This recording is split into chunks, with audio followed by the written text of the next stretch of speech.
நேற்று மாலை 5:30 மணி அளவில் கரையை கடக்க துவங்கி நேற்று இரவு 10:30 மணிக்கும் 11:30 மணிக்கும் இடைப்பட்ட நேரத்தில் கரையை கடந்துள்ளது. இது தொடர்ந்து புதுச்சேரிக்கு அருகில் நிலை கொண்டுள்ளது. கடந்த 6 மணி நேரத்தில் இது மணிக்கு சுமார் 7 கிலோமீட்டர் வேகத்தில் நகர்ந்துள்ளது. கடந்த 3 மணி நேரத்தில் பெரும்பாலும் நகராமல் உள்ளது.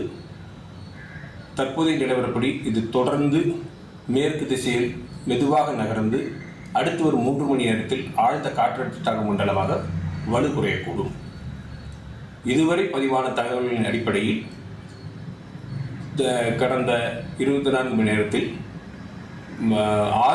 3 இடங்களில் அதி கனமழையும் 6 இடங்களில் மிக கனமழையும் 20 இடங்களில் கனமழையும் பதிவாகியுள்ளது. அதிகபட்சமாக விழுப்புரம் மாவட்டம் மயிலத்தில் 50 சென்டிமீட்டர் மழை பதிவாகியுள்ளது. புதுச்சேரியில் 46 சென்டிமீட்டர் மழை பதிவாகியுள்ளது.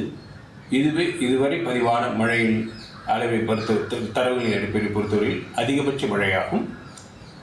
இதற்கு முன்னர் அக்டோபர் மாதம் 31ஆம் தேதி 2004ஆம் வருடம் 21 சென்டிமீட்டர் மழை புதுவையில் பதிவாகியுள்ளது. தற்பொழுது 46 சென்டிமீட்டர் மழை பதிவாகியுள்ளது. வானிலை எச்சரிக்கையை பொறுத்தவரை ஏற்கனவே கொடுக்கப்பட்ட எச்சரிக்கைகள் தொடர்கின்றது. தொடர்ந்து கண்காணித்து தெரிவிக்கப்படும்.